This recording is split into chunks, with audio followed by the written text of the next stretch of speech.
선한 사람 TV를 애청하고 계시는 국내외에 계시는 성도 여러분, 저는 인간 바울의 일생에 대해서 말씀드리고 있습니다. 고린도 후서 5장을 중심으로 사도 바울의 일생의 변화의 정점을 이야기하고 있습니다. 다메섹이라는 직가를 행하여 가던 중 그는 나사렛 예수를 믿는 크리스찬들을 결박하여 투옥 혹은 사형을 시키기 위하여서 가는 길이었습니다. 부활의 주님이 사울이라는 이 사람은 이런 기적적인 역사를 이루지 않고서는 그 인간됨을 변화시킬 수 없어서 극적인 기적을 그에게 향하여 부활의 주님을 두 눈으로 똑똑히 볼 수 있도록 만들고, 이러한 과정을 통하여 그 사울의 삶의 변화가 여러 가지로 나타나는 가운데 가장 중요한 4가지를 선택하여 말씀드리고 있습니다. 지난 시간에 1가지를 말씀드렸고 오늘은 3가지를 말씀드리겠습니다. 두째는 할례를 받지 말라고 경고하였습니다. 빌립보 3장 9절에 그 안에서 발견되려 함이니 내가 가진 의는 율법에서 난 것이 아니요 오직 그리스도를 믿음으로 말미암은 것이니 곧 믿음으로 하나님께로부터 난 의라 했습니다. 빌립보 3장 9절에서 11절까지는 바울이 다메섹에서 체험한 기적을 통하여 극적인 삶의 변화를 묘사하고 있습니다. 바울은 갈라디아서에서 밝힌 바대로 바울이 타 민족의 개종자들에게 할례를 받지 않도록 경고한 일에 대해서 논쟁의 여지가 있습니다. 바울은 자신의 삶을 이야기하면서 자신이 교회를 박해한 일과 자신이 유대인의 혈통인 것과 율법의 열심을 가진 자임을 상기시킵니다. 당시 자신이 율법 아래 있었던 삶을 회상하면서 자기가 율법에 의한 의로움으로서 흠잡을 데가 없는 사람이라고 말합니다. 빌립보서 3장 6절에 열심으로는 교회를 박해하고 율법의 의로는 흠이 없는 자라고 했습니다. 그러나 율법으로 얻은 의로움과 바울이 지금 그리스도께서 주신 의와 비교를 하면 비교가 되지 않는 것이라고 말합니다. 그리고 지금까지 나에게 유익하던 모든 것을 예수 그리스도 한 분 때문에 모두 해로운 것으로 여기게 되었습니다. 빌립보 3장 7절에서 9절 그러나 무엇이든지 내게 유익하던 것을 내가 그리스도를 위하여 해로 여길 뿐더러 또한 모든 것을 해로 여기면 내 주 그리스도 예수를 아는 지식이 가장 고상하기 때문이라. 내가 그를 위하여 모든 것을 잃어버리고 배설물로 여기면 그리스도를 얻고라고 말합니다. 바울의 유일한 바람은 자신이 그리스도 안에 있는 것이라고 했습니다. 빌립보 3장 9절에 그 안에서 발견되려 함이니 내가 가진 의는 율법에서 난 것이 아니요 오직 그리스도를 믿음으로 말미암은 것이니 곧 하나님께로부터 난 의라는 사실을 친히 경험한 것입니다. 바울이 빌립보 3장 1절에서 11절에 자신의 소명과 회개를 명확하게 언급하지 않았지만 대부분의 학자들은 바울의 소명과 회개에 대한 논의에 갈라디아서 1장 11절에서 17절과 함께 이 본문을 포함시킵니다. 그 체험에 비추어 보아야만 이 본문의 의미가 통하기 때문입니다. 신학자 던과 김세윤 박사는 다메섹의 체험을 해석하는 방식에 있어서 다르지만 두 사람은 빌립보서의 오늘의 본문이 바울의 소명과 회개를 염두에 두었다는 것에 동의하고 있습니다. 바울은 여타 종교에서 몸을 담아 신앙생활하던 사람들이 예수 그리스도를 믿기로 작정하고 회개한 사람들에게 율법주의로 살았던 삶을 지속해서는 안 되고 성경이 말하는 그 말씀을 따라 살아야 된다고 말을 하면서 특별히 율법주의자들이 가장 중요하게 생각하는 할례를 누구든지 태어난 지 남자는 8살이 되면 받아야 되는데 할례를 받을 필요가 없다는 것을 강조하고 있는 것입니다. 셋째는 바울 자신이 새 사람이 된 것입니다. 바울의 회개에 대한 기사는 디모데전서 1장에 잘 묘사되어 있습니다. 디모데전서 1장 12절에서 17절 나를 능하게 하신 그리스도 예수 우리 주께 내가 감사함은 나를 충성되이 여겨 내게 직분을 맡기심이니 내가 전에는 비방자요 박해자요 폭행자였으나 도리어 긍휼을 입은 것은 내가 믿지 아니할 때에 알지 못하고 행하였습니다. 우리 주의 은혜가 그리스도 예수 안에 있는 믿음과 사랑과 함께 넘치도록 풍성하였도다. 믿보다 모든 사람이 받을 만한 이 말이여 그리스도 예수께서 죄인을 구원하시려고 세상에 임하셨다 하였도다. 죄인 중에 내가 괴순이라. 그러나 내가 긍휼을 입은 까닭은 예수 그리스도께서 내게 먼저 일체 오래 참으심을 보이사 후에 주를 믿어 영생 얻는 자들에게 본이 되게 하려 하심이라. 영원하신 왕 곧 썩지 아니하고 보이지 아니하고 홀로 하나이신 하나님께 존귀와 영광이 영원 무궁하도록 있을지어다. 아멘 했습니다. 여기에서 바울 사도는 다른 어떤 금지사항이나 또 독려사항이 있는 것보다도 자기 자신이 어떻게 이렇게 변하여 새 사람이 되었는가 편하게 자기 자신이 알 수 있었던 것입니다. 3살 때부터 율법을 암송하고 율법주의자라는 그런 스승으로서 처처에 다니면서 율법을 가르쳤던 그가 또 이단시하였던 나사렛 예수 그를 나의 구주로 주님으로 영접하게 된 자기의 변화에 대해서 스스로 놀라고 있는 것입니다.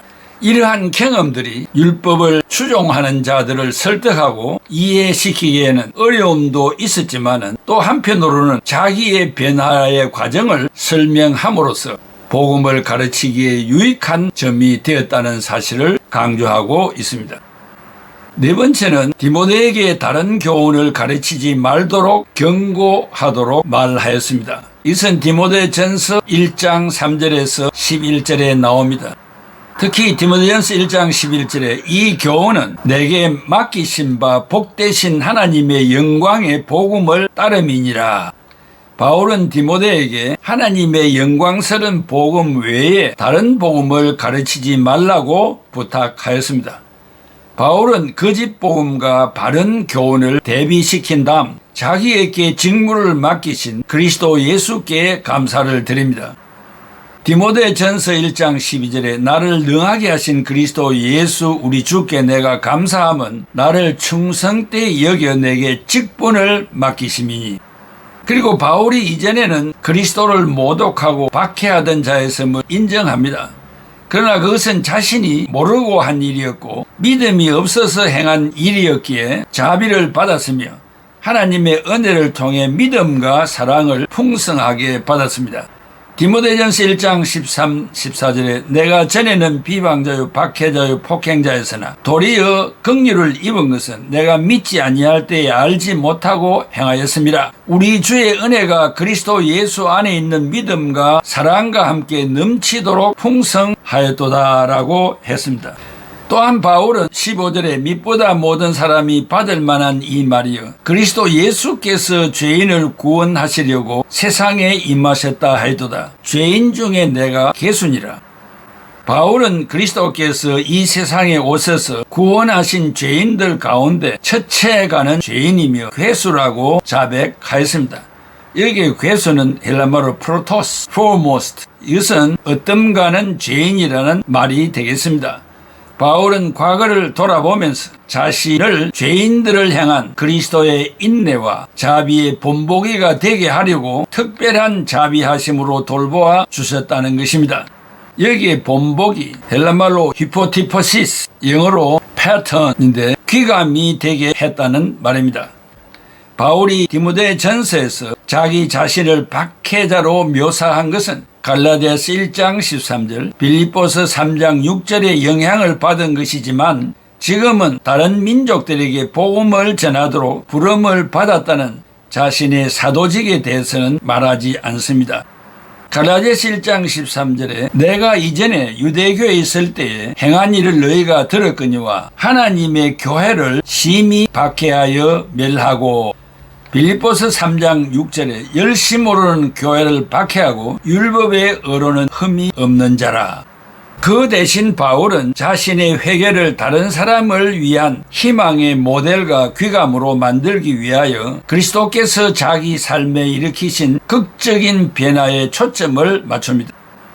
자신에게 일어난 일들을 디모데에게 일깨워 줌으로써 바울은 디모데가 설교하고 가르치면서 사용할 수 있는 은혜와 회개에 뛰어난 사례를 제시하고 있습니다. 사실 바울은 자신의 회개에 대한 이야기를 디모데와 그가 임명한 사람들이 다음 시대에 전승해야 할 가르침의 본보기로 전하기를 원하셨던 것입니다. 사랑하는 성도 여러분, 사도 바울의 일거수일투족이 미래의 본보기가 되고 많은 사람들을 이해시키는 일에 훌륭한 예화가 될 수 있었다는 사실입니다. 오늘 이 말씀을 듣는 애청자 여러분, 한 사람 한 사람의 살아온 일평생이 복음 전도에 유용하게 쓰임을 받아야 합니다. 우리의 가문은 이렇고 어느 한 경점에 나를 이렇게 하나님께서 불러내시고 지금 사용하였다, 그렇게 말씀을 전제하여 드리고, 그때에 하나님이 나를 부르신 그 부르심에 대해서 알아듣기 쉽게 말씀을 드리고, 그 핵심은 나를 부르셔서 내 자신을 변화시키고 먼저 구원 얻게 하고 구원의 확신을 가지게 하여 나아가서 하나님이 나를 어떻게 부르시고 구원시켰는가를 만나는 사람들에게 소상하게 이야기할 수 있도록 하라는 말씀입니다. 이것이 우리가 하루를 더 살아야 할 이유이기도 한 것입니다. 그저 일하고 먹고 자고 그것이 인생의 전부가 아니라는 것입니다. 왜냐하면 우리는 1초 이후에 이 생명이 어떻게 될지 아무도 모릅니다. 갑작스런 사고와 질병과 고통과 천재지변과 전쟁과 이런 것들을 예측할 수 없는 우리는 건강하게 살고 있을 그때에 복음을 증거해야 한다는 것입니다. 복음을 증거하는 자에게 하나님께서 면류관을 주신다고 약속하셨기 때문입니다. 사랑하는 애청자 여러분, 사도 바울의 삶의 여정을 한 시간 한 시간 내 자신에게 비교하면서 말씀을 경청하여 깨달음과 결단이 있는 좋은 기회가 되기를 바랍니다. 기도하겠습니다. 고마우신 아버지 하나님, 사도 바울이 이 시대에 살았다면 교육부 장관도 할 수 있고 대통령도 왕도 될 수 있는 많은 사람들에게 존경을 받았던 훌륭한 학자였고 철학자였고 신학자였습니다. 그러나 그 인생의 방향이 비성경적이었습니다. 이렇게 훌륭한 사도 바울을 변화시켜 하나님의 복음 전파의 복음 선교의 도구로 쓰시기 위하여 다메섹 도상의 기적을 행하셨습니다. 오늘 이 말씀을 듣는 우리 모두도 평범한 삶을 살고 있지만은 좋은 부모를 만나 복음을 자연스럽게 받아들여 크리스찬이 되고 하나님의 자녀가 된 것 얼마나 감사한 일입니까? 우리 주변에 많은 사람들이 큰 질병으로 중환자실에 입원하고 생명이 왔다 갔다 하는 순간에 전도를 받고 회개하여 예수를 구주로 영접하겠다고 신앙 고백하고 죽는 사람, 얼마나 천만다행한 일입니까? 아버지 하나님, 우리를 이처럼 젊었을 때부터 신앙생활 하면서 주님을 모시고 하루하루를 살아갈 수 있는 특별한 은혜를 주신 것을 진심으로 감사드리오며, 선교사로, 목사로, 장로로, 집사로, 권사로 열심으로 일하는 평신도로 이렇게 불러주신 이 은혜를 진실로 감사드리며 또 혼신을 다하여 주님 위하여 살아가는 훌륭한 애청자들이 다 되게 하여 주시옵소서. 예수 그리스도의 이름으로 기도하옵나이다.